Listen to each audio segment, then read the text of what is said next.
to the American Gummy-Bear, where I'm a bit of a vulgar, foul-mouthed spiritualist Christian who doesn't preach a whole lot to you. For those of you who have been following for a while, if you notice, all my previous vids, minus like one or two, are no longer there. I haven't deleted them. I put them all in private. Those of you who are new here, I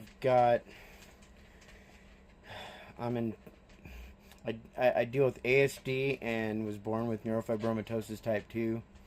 I'm also a narc abuse survivor, sex abuse survivor, amongst other things which you will learn over time. What I'm doing here, before I get to that, between this channel and my other channel, I've got about 500 videos. Up until a couple days ago, you could see the progress of the main, just say the last, right around 4 years of the narcissistic abuse that I was going through. And all the way up to where I lost my mind and completely lost it. Started getting paranoid. I'm still dealing with residuals. I'm still healing. And so what I'm doing with the channel is I'm trying to revamp it while at the same time work around my healing process, if that makes sense. Excuse me. I'd like to be able to put more focus not only, on being able to do things with people, like, doing the phototherapy, continue doing that, and sharing that with people. With a little less of try to limit the details of the personal stuff, because what I will be talking about will still draw on my experiences in hopes that it helps others. The other thing too is I do like to cook, so every now and then I'll take you out cooking. Sometimes, like right now, I think my next vid I want to try and do is, I want to do another cook vid.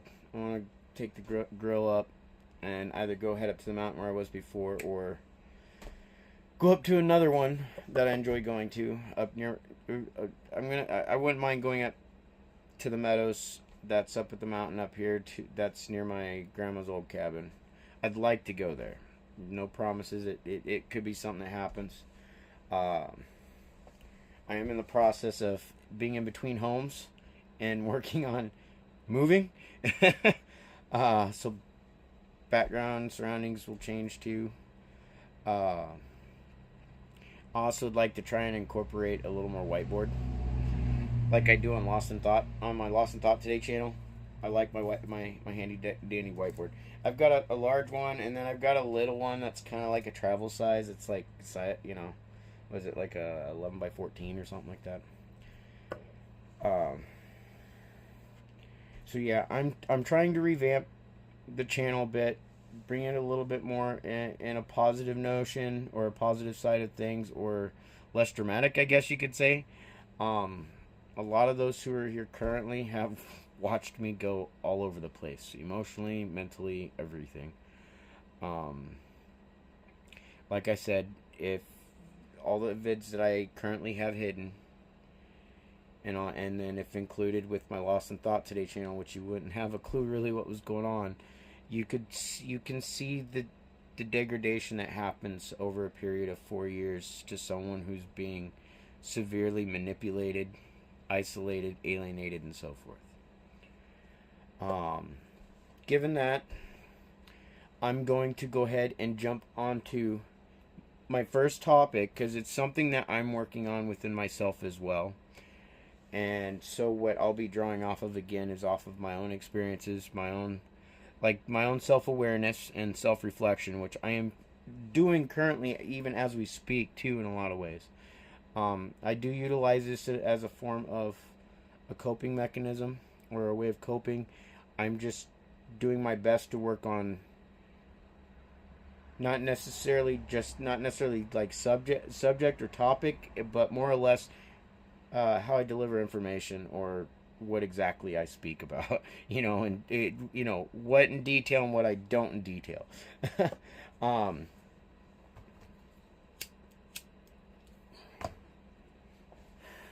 Yes, I'm a little bit of a bad Christian. I don't. I can sit back and go, I don't do drugs, but these are drugs. I don't care what anybody says. This is a drug.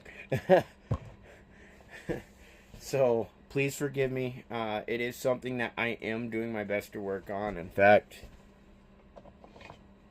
I've got to get some refills for these guys. I don't know if you can see it. It's just about empty. I've been trying to space them out to where I'm smoking less, and yeah.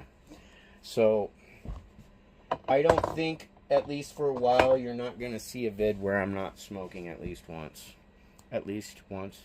I will also, I aim to try and keep my vids down below 45 minutes, but I don't have a record of doing that very well, so please bear with me. Anyways, for the first topic,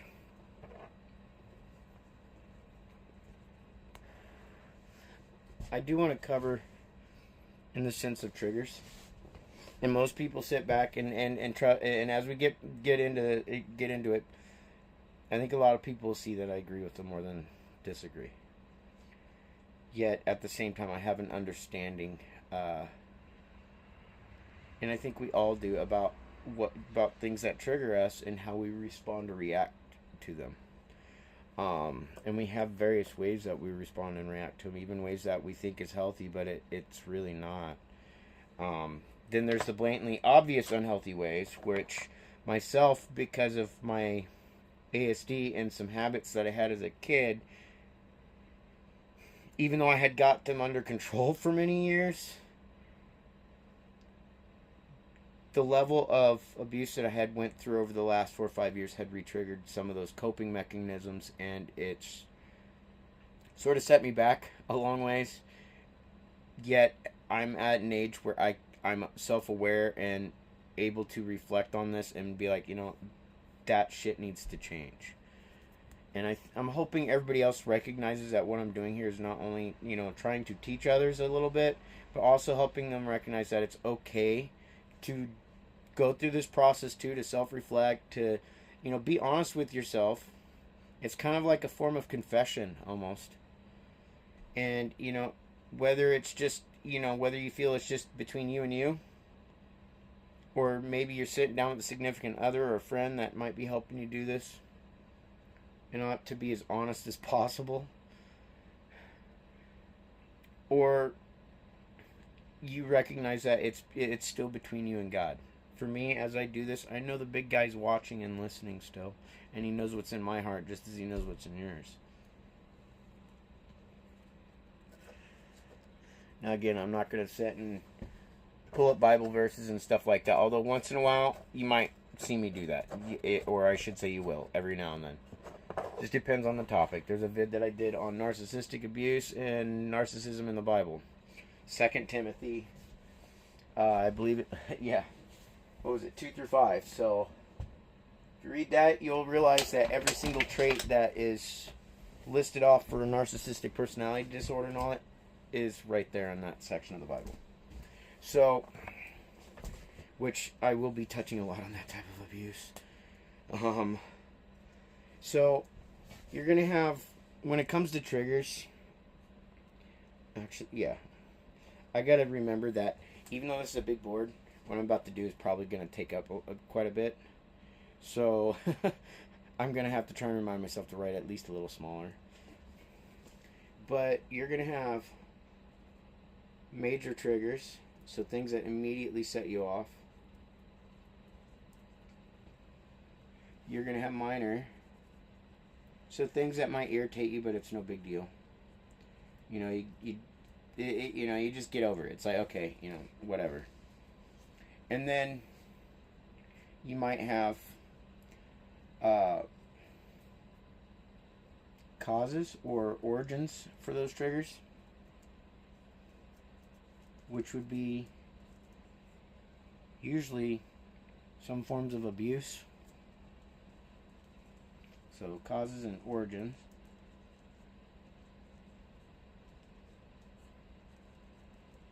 And what's ironic is I can put a very easy twist to this when it comes to karma. So hopefully you guys can see that. my handwriting, even though I'm right-handed, I write like I'm left-handed.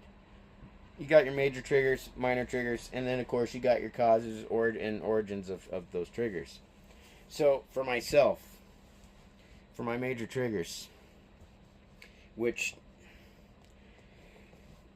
at face value to me, I feel like it's not a lot, but I can guarantee you that as I start to write these down, it's probably going to turn into more than what I would think as of right this moment. So like one of them, and I'm going to try and put this in a way that, you know, some things will be kind of clumped. So like, yeah, you'll understand as you go. So one of the big things for me is deception, manipulation, which they do go hand in hand. Two-facedness, which very much in that, yet it's very much plays again a part with deception and manipulation.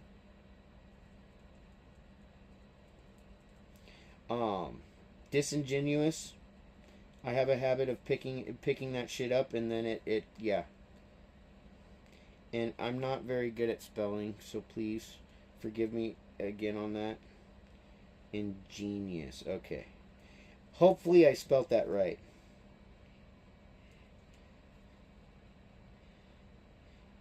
I put disingenuous even though it's probably IOUS for disingenuous. Yeah, see, I can't spell. It's funny because I have a published book, but I only did a semi-edit because I really wanted people to feel like they're reading a journal. Let's see here. Let's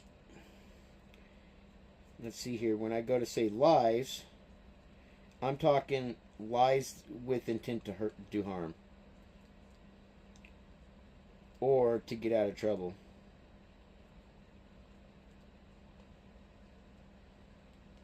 Which falls into manipulation and deception as well.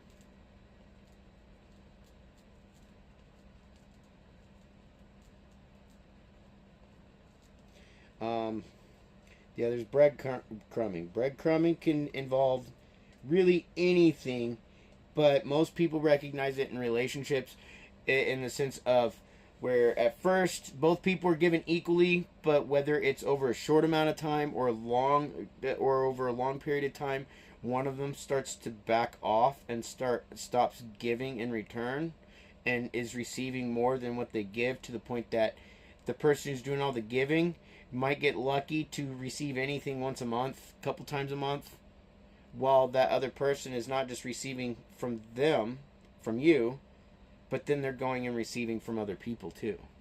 And they're breadcrumbing those people also, where those people might get a little bit of attention ever so often, or be restricted to digital attention instead of physical attention because they don't realize they're being breadcrumbed and manipulated also.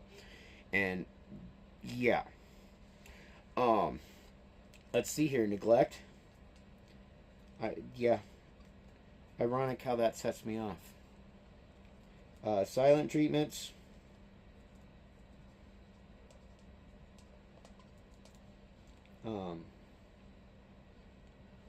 Yes, I do have abandonment issues.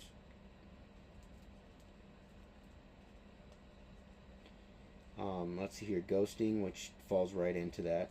Ghosting is very much another form of abandonment. Stonewalling.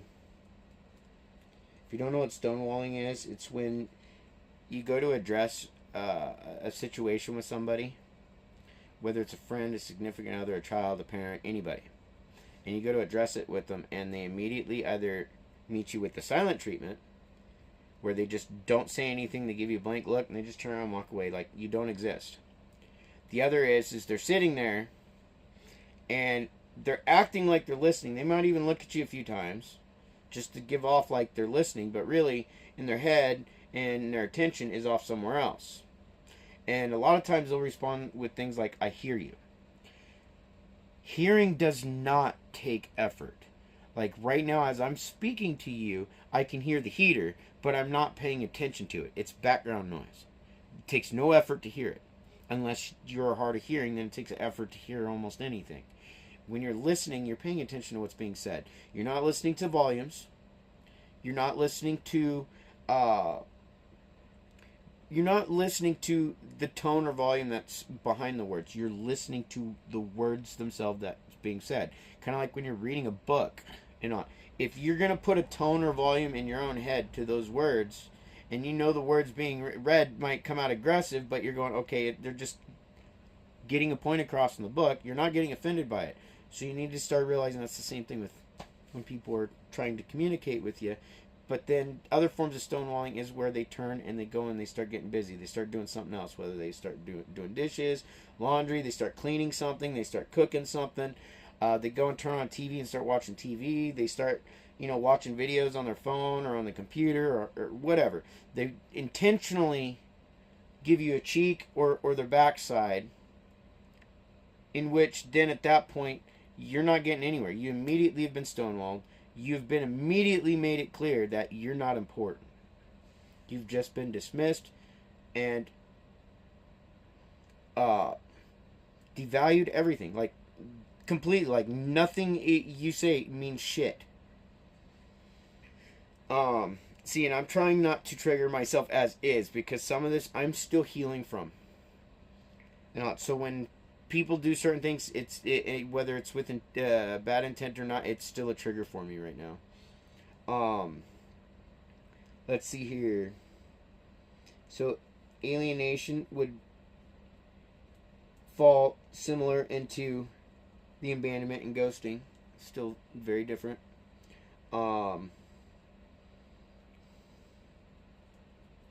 Demonization or shit talking.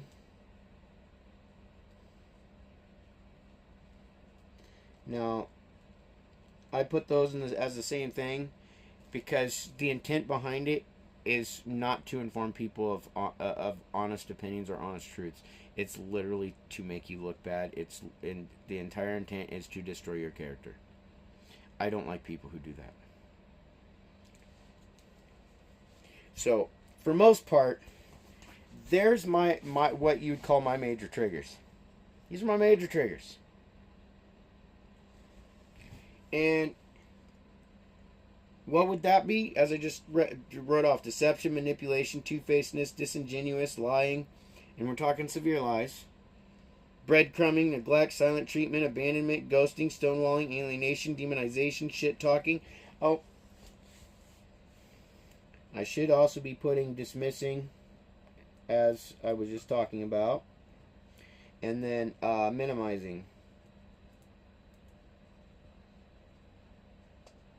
It's where they where something that is actually important to you and they make it unimportant, which makes you feel unimportant. So minor triggers. Well, I guess you could say I had another major trigger I have is snarkiness. I do not like snarky people. I really don't. That is. I understand there might be, when you're being a smart ass and you're just trying to be funny about it, but when you're being snarky and a straight ass, then that's going to piss me off. The minor triggers now, finally I can get over here, And some of this shit, you might actually laugh about. So minor triggers really isn't a whole lot. So we got certain types of loud noises. Too much noise. As in, there's too much going on. So like, sometimes a lot of times you'll see where I might be watching TV and listening to the radio at the same time. But what I usually do will turn the radio down down to where it's below the TV, so I'm listening to it. And that might provide some background noise for me. Sometimes it's because certain vehicles, when they go by, it causes me to end up with anxiety really bad. And so it's for me to drown that out. But then at the same time, sometimes if I do too much, it becomes too much almost information to my brain, and it becomes an overload. And yeah, it can give me anxiety, get me on edge a little bit, but yeah. And what's funny, some of these minor triggers and all that stuff, it's more or less more in my ASD. So a lot of my minor triggers are going to be mostly within ASD. So between noise, food touching, um, sometimes how people might do things, if it doesn't look right to me, I can sometimes not necessarily get upset about it, but it can cause me to get a little frustrated and be like, oh shit. So I mean, a lot of my minor triggers are not really socially based, but a lot of them are more ASD based. Like I can't go into certain environments without it triggering anxiety really bad. Um, yeah. So when it comes to the causes and origins of the major triggers, I'm gonna right now, because it's the main thing that I'm still dealing with right now is the healing from it, and that's why it's gonna be at the top. It can be this stuff can be in any order, depending on how it is for you. But for myself, obviously, I had to deal with narcissistic abuse for a long time.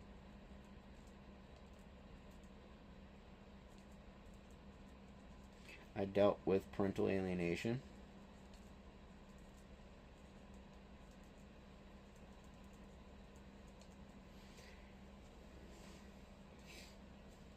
I've had to deal with cyber stalking.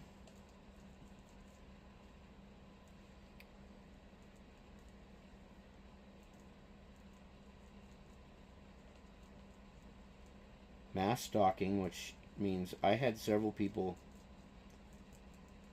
driving by my family's home and even my home down where I ended up having to leave because of it.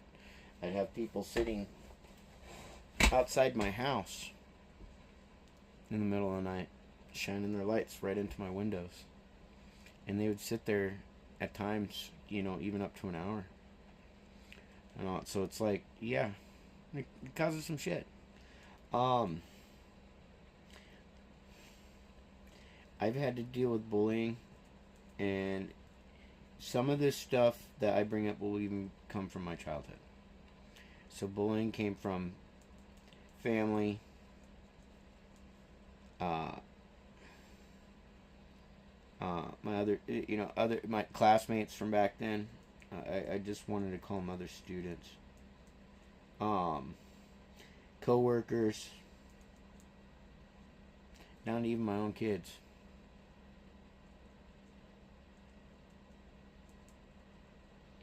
I had to deal with this from my mom and all that stuff. I had a narcissistic mother.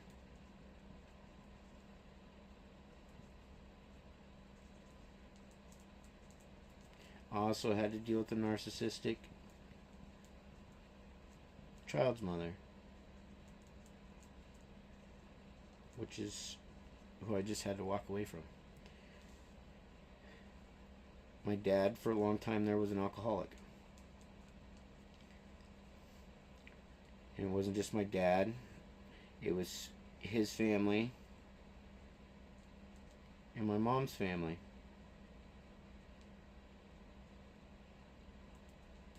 Was it all bad time? No, I dealt with a lot of times when they were all drunk. They were all pretty well, for most part, like happy drunks. But when it came to the fight, stuff like that, that's stuff that we, as a child, probably didn't get to see much in behind the scenes. Where, unlike with my mom and dad, I got to see enough, and it wasn't a whole lot physical as it was verbal. And much of it came more from my mom than my dad. But my dad did get to a point that he just started snapping and popping off.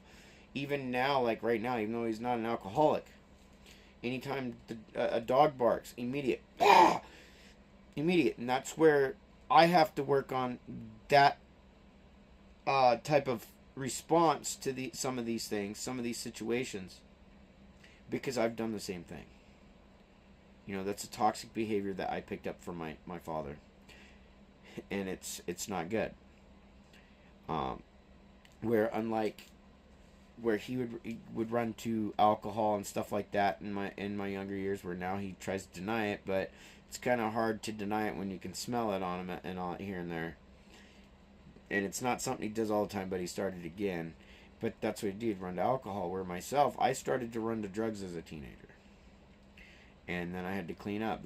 And I can sit back and go, oh, I don't do drugs anymore. No, I still do. I still smoke cigarettes. I still use cannabis for medicinal use primarily at this point because it was prescribed to me, and in fact, so people aren't in question.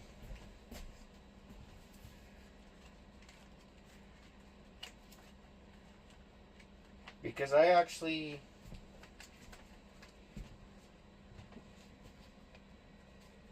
had to prove this before, because they didn't,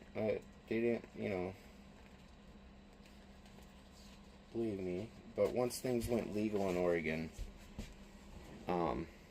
yeah. Well, I'll cover this up so it doesn't have too much of my personal information. But yeah, we'll do it like that. My patient and grower's card from when I was a part of the Oregon Medical Marijuana Program. I grew for my brother also until he passed away, which, yeah.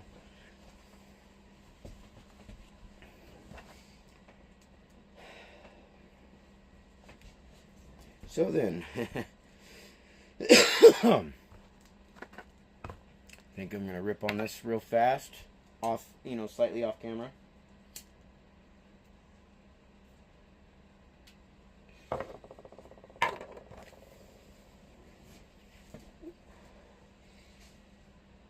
So outside of the alcoholic abuse that I had to deal with growing up as a child within the family, I had to deal with the verbal abuse,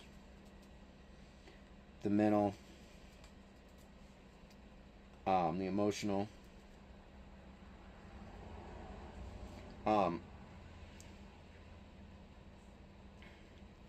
I had to deal with the neglect.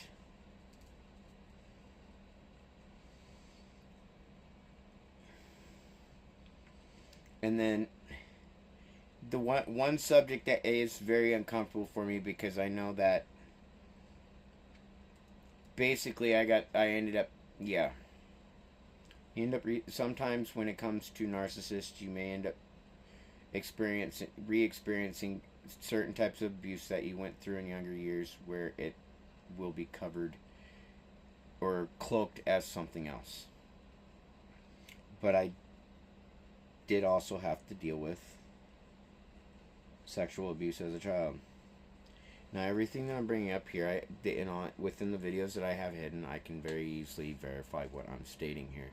Some of the at least one of the vids I have that's uploaded goes all the way back to when I was 11 years old, which covers much of this abuse, which only carried on from my childhood, technically all the way into my adulthood, into the online community. It's pretty simple for the online community to join in on domestic violence, and then those same people will go out and speak against it.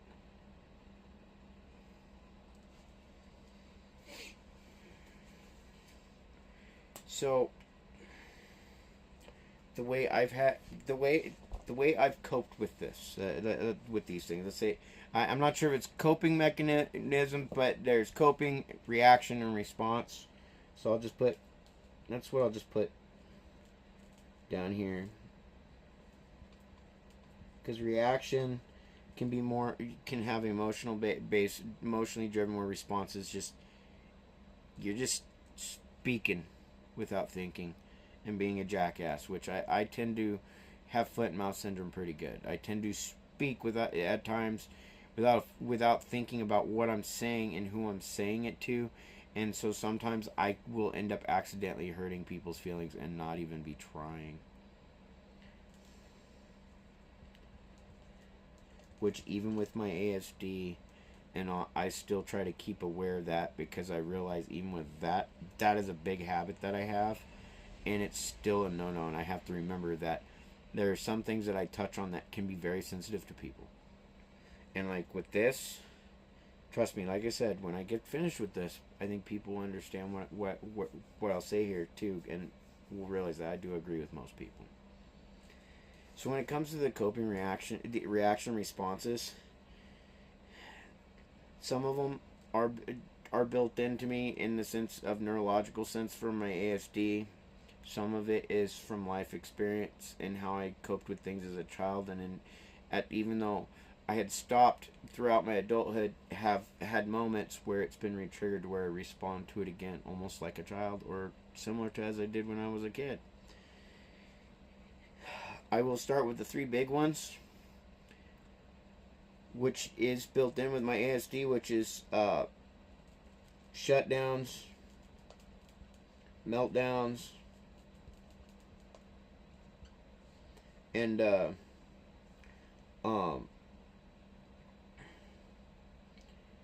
well, it's usually shutdowns, meltdowns. I also have breakdowns too, which is similar to that of a meltdown. Just not as bad. But then some of them, and that's coping.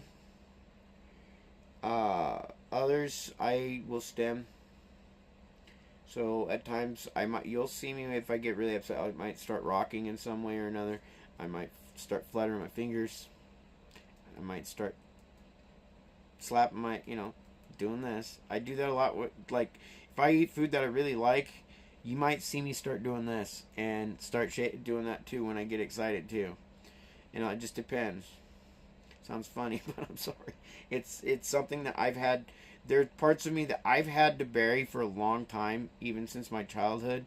But as I got older, it got really hard to mask it. And so I would start doing things that, like, even during my... I don't know how to respond. Even during the time with my older son's mom, she'd start noticing I'd start doing certain things. She's like, what are you doing? And it's like, sorry, it's because I started having a lot of trouble masking it and holding it back. And so she started noticing, like, certain environments, it would start triggering my anxiety really bad. And I had noticed that too. Like I said in other videos, Cheesecake Factory, I can't go there. Good cheesecake, I can't do the environment. Down to going into populated space, she started realizing I'd go into kind of like a bubble type thing or whatever. Like, yeah. And then when I started dealing with a lot of this abuse, it started triggering a lot of things in me where I started having trouble going into very populated spaces. And so I started having really bad anxiety attacks. Which, yeah, there's one of my reactions. That's an anxiety attack. I do... And some people don't quite understand it because almost everybody does it. Just certain communities tend to do it more than others, and that's selective mutism. It's where you won't talk to certain people at all, or you might talk very little. Where others, you vomit all over their shoes, you vomit all over their shirt, everything. Like I do right now to the camera because I'm not dealing with a person. I recognize I'm dealing with a phone, but if there's a person here, my responses and the way I communicate would be different. And sometimes it depends on the person too. If I'm not sure I can trust you, or I'm hesitant, or I'm not getting quite the greatest vibes from you, I will withdraw from you a little bit.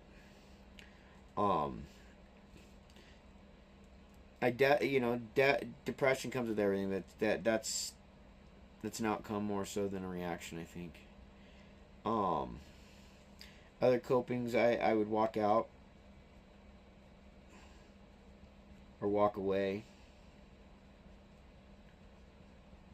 When things start to get heated, or I feel the anxiety coming out, I will start to say part of what I need to say, and then I walk away. And a lot of that has to do with wanting to avoid an argument or a fight, and not wanting it to turn into a fight because of growing up watching my parents fight. So I would always try to walk away, even if it's in the middle of something, or I say something, people think I'm trying to do it, like say a low blow and then run out the room. It's because I don't want to fight. And so I will say what I need to, try to continue, and if I start to feel my anxiety start to go up, I will leave the situation, walk out the place, to try and slow my mind down, so I don't end up saying things I really should not say, just to say it, just to be in essence, to be a dick. And it's almost, well, I guess you can say that's a response, being a dick. because I can turn into one pretty quickly. If you're rude to me, I will immediately snap back on you. Whether it's good or not, it doesn't matter.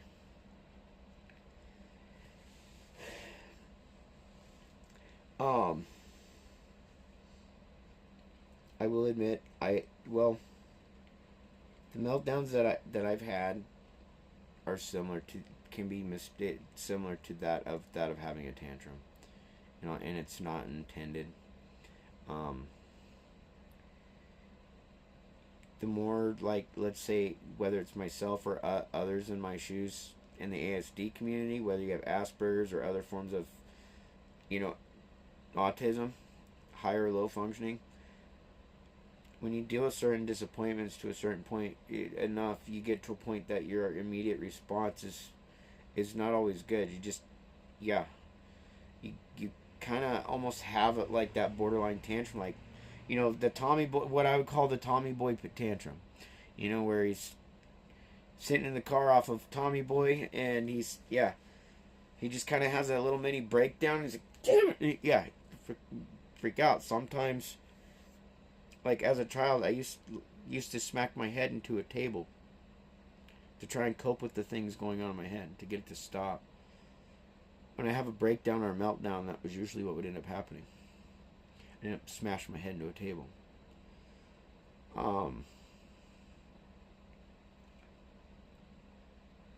Over time, it started to resort to more or less just being snippy.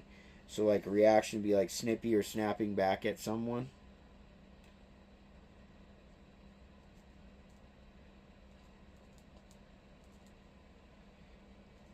Snippy or snappy? So, I mean,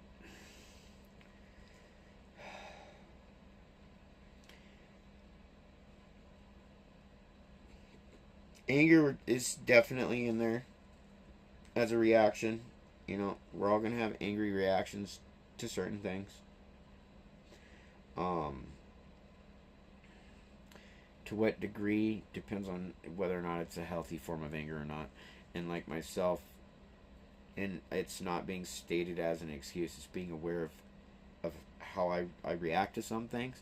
Depending on the scenario, I may react in a form of anger that you might think I hate you or I'm like really pissed with you. Sometimes you might piss me off, but a lot of my situation more or less pissed off at the subjective situation versus being you the individual. So even if you said something to me that's really fucking mean or not, or it's intended to hurt, I get angry at that action, not you, the person. Does that make sense? And so even if I get pissed off about it, does it mean I hate you? No. Does it mean I'm really angry at you as, you know, the person? No. I'm just angry that you did it. I'm one of those people, I can work with you through just about anything so long as you're willing to be upfront and real with me. Not fuck with my head. Because the moment I start picking up deception, manipulation, or you're messing with my head or playing a game, and depending on what I've been dealing with, and I may respond with just either giving you this, like I may block you or just stop talking to you altogether. So I might end up ghosting you, and that is a reaction too. Is it a good thing? No. It's not always good. Because there are people out there who really don't deserve to be ghosted. Whether it's for a response they had or for saying something that they mistakenly said. Or whether it's something stupid that they said. Sometimes ghosting them isn't a good thing. Ghosting, when it comes to applying, is when it's somebody who's abusing you and you have to just sever. Other forms of that is when you've got people who are more apt to try and take advantage of you, use you, or basically abuse you in some form or another. Even if it's people who are just calling you up on a regular basis to get something from you, but otherwise they have nothing to do with you. Those are situations that do call for ghosting and cutting people off. You know, it's knowing when to do it and when not to do it. And yeah. So if you noticed, almost all of these major triggers can be associated with, not just can be, all of them can be associated to every form of abuse that I've had to deal with. My responses and reactions, although minimal, can still be extreme at times, and it's not good. So when I go to snap at somebody or snap back and it's uncalled for, that's not good. The way I go to, say, deliver or communicate something, I have to be more mindful of the words that I'm using so that it doesn't come out as an attack versus being more of just being communication. A lot of where people tend to struggle with me is I tend to have two tones. I have loud and, well, I guess you could say either semi-loud to quiet, so I guess 3 tones. But when I get passionate about something, people will mistake that as anger, and so then it comes out as, when it comes out as a louder tone, and even my facial expressions and all become somewhat animated, and people think, oh my god, he's really pissed off and angry at me and all this. It's like, no, I tend to be more passionate about things than like super angry. When you piss me off, yeah, I will go like really red in the face, and usually I try to hold it back and then immediately, and it's like, that's if you really piss me off. If you're fucking with my head, you might get like somewhat almost like well, you get a couple responses. Either I'm gonna call you out on it because I know it, or if I'm not sure if you are or not and you're doing it repeatedly, I will eventually react to it in a negative way. Whether it's almost like a short tantrum or meltdown type thing, or I just altogether don't want anything to do with you, because it's like I don't like that. Because I don't like it when people are intentionally trying to get a reaction, so they're being manipulative and all that. So yeah, that's all these triggers. Can I sit back and blame them on, for me developing them on someone else? I can. Does it mean that I have right to have these types of reactions and coping methods? No. Some of them I can't control. I actually really can't. I've tried for years to really get under control. I still, even when I wasn't like bashing my head into fucking tables and shit, I was still having my meltdowns. I was still shutting down. It just came out a lot more in tears, like almost like angry tears. And it's stuff that I can't control or I can't handle. I also just typically don't have a lot of tolerance for people who basically act like they give a shit on what you're saying, and then they want to come back with something, like when they get snarky about it. So I mean, when I look at these things, a lot of these things, anybody can sit back and go, well, yeah, that would trigger me too. If you notice it, you don't have me getting triggered on people cutting me off, driving or cutting in line or anything like that. I mean, I will have triggers when it comes to the bullying and all that stuff.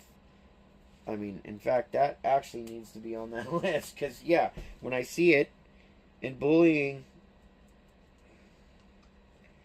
I don't, and this might offend some people,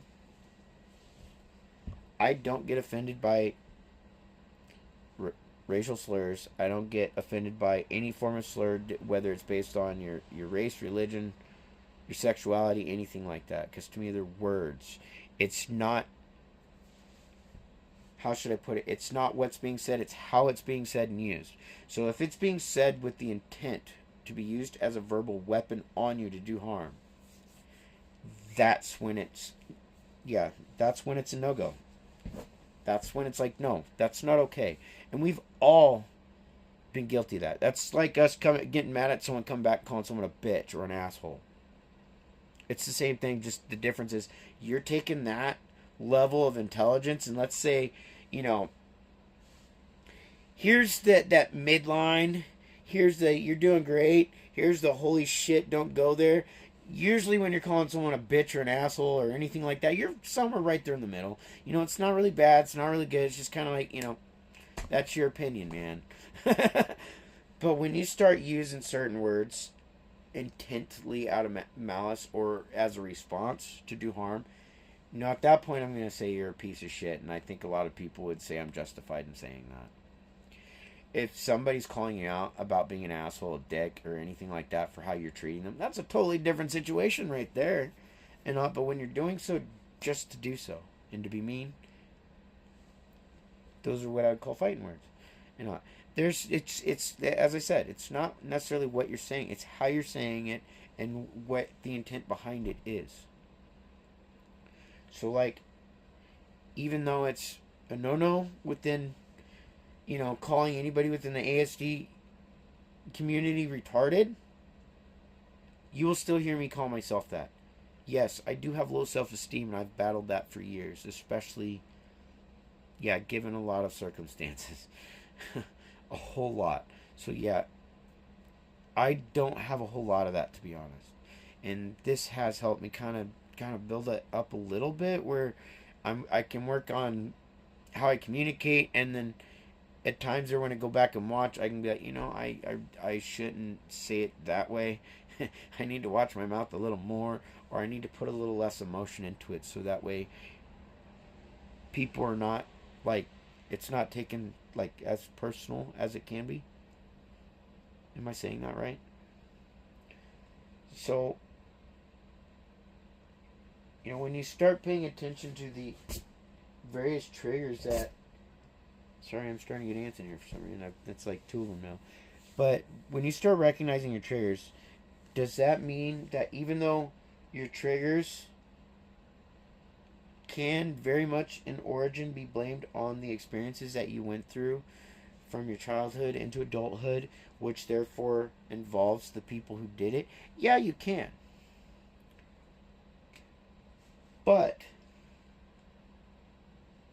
does that give you the excuse to be able to cope, react, or respond to things and to those triggers basically the way that those people did to you when you originally experienced those forms of abuses? No. When it comes to the twist, when I talk about the twist on karma, the people who abused you, they didn't just gain that karma for that initial act. And if they repeatedly abuse you, they're just tacking on that karma one after another. But what happens from that is what's called shared karma. Where, yes, you now have all these, screwed up things with you, but triggers are still a screwed up side of your personality. Is it a bad thing? No, it's your boundaries, basically. It's just you're in a highly defensive mode when those types of things happen. Is that anybody else's fault for that? No, realistically, it's on you to deal with how you respond to those triggers. So it's on me how I respond to that stuff. But when it comes to that, if I respond negatively to any of those triggers that I have developed because of that abuse, that shared negative karma is gained onto you and the person who abused you. So if you're out abusing people, every one of your victims, if they go and abuse someone from that point, even if it's just what I would say like is a form of a micro abuse situation, which we all are guilty for, myself, everybody. You might want to call it microaggression. But there are those moments where it's micro abuse, where it's even though you don't intend to, you might have that split second within that response of you're immediately responding with something negative that's worse than what was already done to you. So at that point you're kind of already, but your karma that you end up producing from that is still shared with the person who abused you. So like as I was saying, is that person who initially did the abuse on their victims, sure, let's say they have 5 victims, 3 of them might go on to abuse other people the same way they were abused.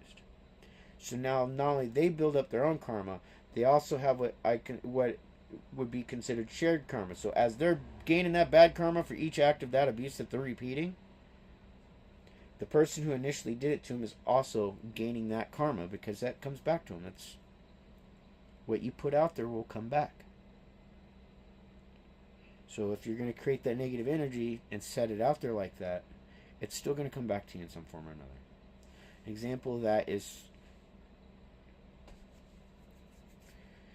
in a more recent situation. I had a friend. They were trying to communicate with me in a fun way, and because I had my hopes up in a situation of being able to see them there, and they weren't, I immediately got disappointed and had a small meltdown, a small tantrum, basically. It's like I got really upset because it was like I had my hopes up. I really had my hopes up. Was it? And what ended up happening is, yeah, I haven't talked to that friend and all that again since, and yet I hadn't spoken to them in a really long time. Like, it was really important to me, and because all this was happening, and I'm within a couple weeks of walking away from someone who had been narcissistically abusing me for so long, I responded in a way that wasn't good, and it was off-putting to them, and I don't blame them for their reaction to the situation. I really don't. I have to be more mindful on how I respond to even those types of situations.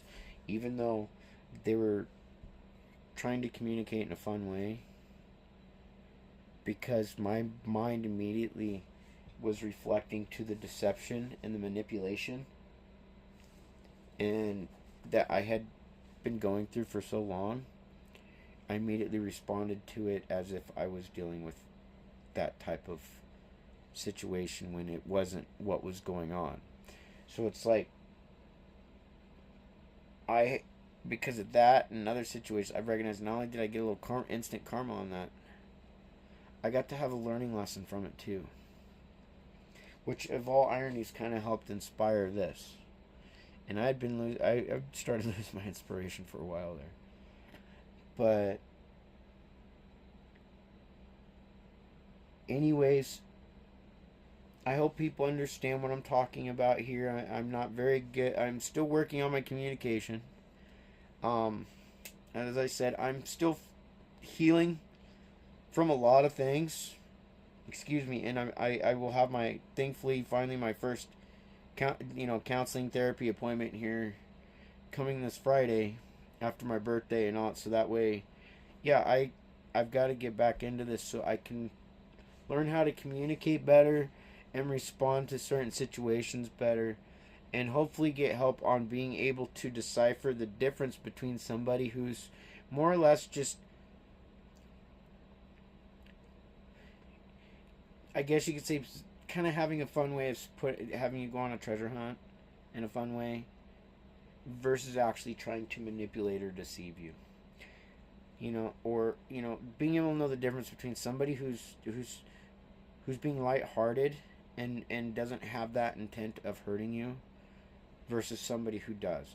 And those types of scenarios, I'm still struggling to differentiate, and because certain things are still so fresh, I'm still responding things to it as if it's happening to me from someone else. And so, like I said, this here, me doing this, is allowing me to see, not necessarily not just what I have to work on, which this doesn't seem like a lot, does it? But realistically, this is what I have to work on. Is learning to cope and handle and deal with all these triggers. It's not these people's responsibility to fix my triggers. It's not on anybody I'm with or friends with or family. It's not on them to fix my triggers. It's up to them to decide whether or not they want to be there and support or help you through it or be understanding or whatnot. It's up to them. Yet it's also up to us to remember that we can't force that to happen to, and that realistically, even if whether we have a support system or we don't. Like, I don't. I really, I don't have anybody to turn to. I literally don't. So, all I can do is, like, in my situation, because I do believe in God, I do turn to God. And yes, God gets me. I call that, karma, divine justice. To me, it's the same thing. Instant karma. It's like you're a dumb son of a bitch for responding that way, or you're just quite the fucking magoo, aren't you? I can be. I can be very much be a magoo. Even though I'm farsighted, I tend to be nearsighted about a lot of things, and I don't tend to recognize the long term all the time. Even though I can read a situation and see where it begins and I'll see where it ends. I can tell. I'll know if it's how a situation will end just by how it begins.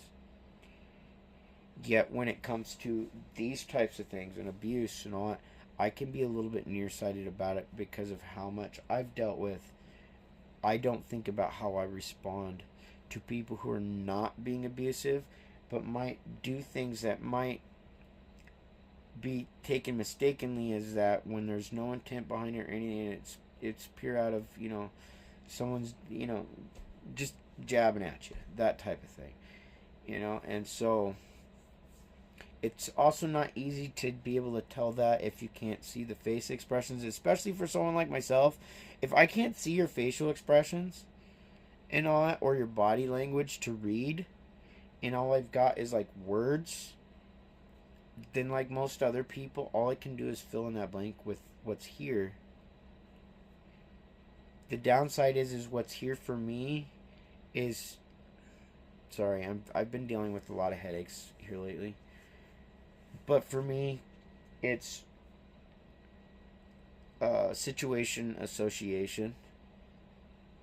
So if you're doing something that is reflective of something bad that I went through, I'm more than likely going to respond to it in a negative way. And so because I'm aware of that, especially, like, I've been more and more aware over the years. I've been very aware to a lot of, that's why a lot of times I try to walk away from a situation as I'm dealing with it, because I don't want it to, like,